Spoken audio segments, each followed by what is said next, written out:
Welcome back. I hope you all had a terrific Thursday. Today we will be learning about stars. Now, does anybody know what a star is and what it's made up of? Yes, Cameron? A star is any large, bright celestial ball of gas whose radioactivity causes it to shine. That is correct. It's also made up of 73% hydrogen, 25% helium, and does anyone know what else is in it? Star. Close, but no. 2% of other elements. Correct. How many stars are there and how many can you see at night? Yes, Bradley?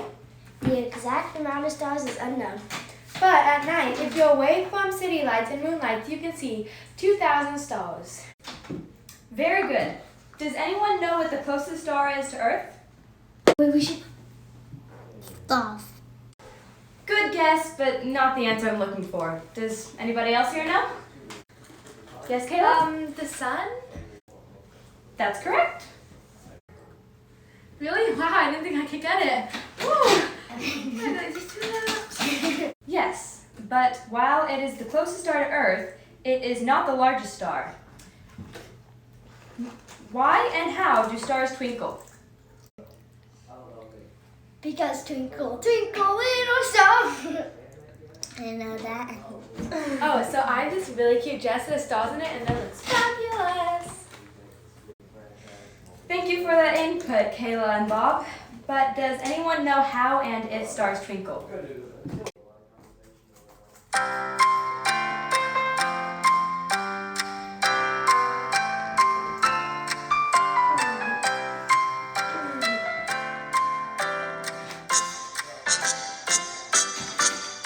Okay, shows how much students studied last night. The answer to my question was, stars only appear to twinkle, but don't really. 3. Oh yeah! I don't get it. What are constellations? Stars. That's correct. Why are stars only seen at night? Actually, the sun shines so bright that you can't even see them.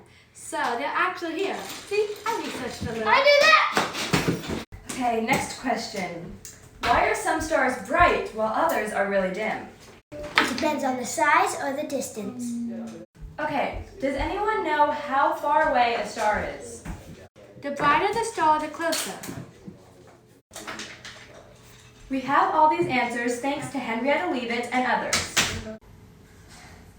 Henrietta Leavitt was an American astronomer born July 4th, 1868 in Lancaster, Massachusetts and died December 12th, 1921 in Cambridge, Massachusetts.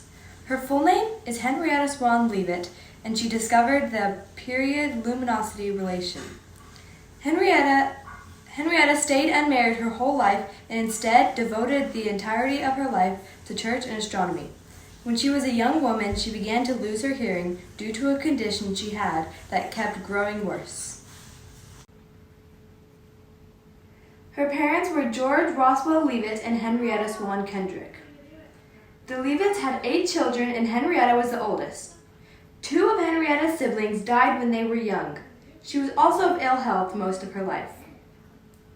Henrietta studied at Oberlin College for only 2 years until relocating to Colgate Instruction for Women. She graduated 4 years later.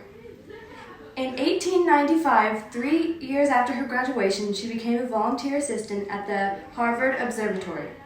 7 years later, she permanently joined the staff. As soon as she began there, Henrietta began finding the brightness of stars. Edward C. Pickering started the program, and in 1907 he moved to finding the photographic standardized value for the stellar measure of brightness.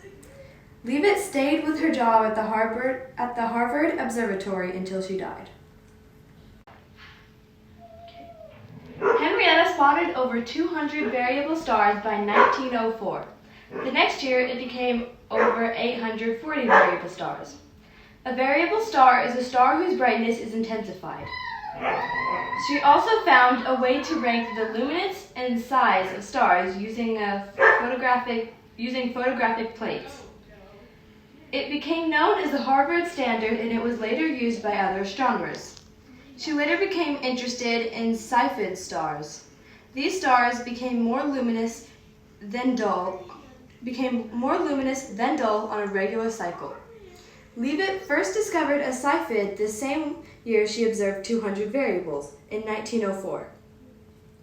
In 1908, she published her findings. In 1907, she was tasked with creating a North Polar sequence.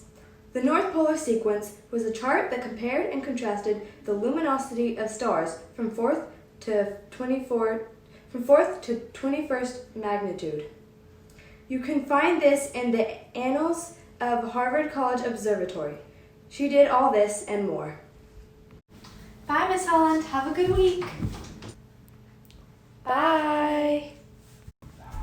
I'm Autumn Blanton, and I play Miss Holland. I'm Kate, and I play Cameron and Kayla.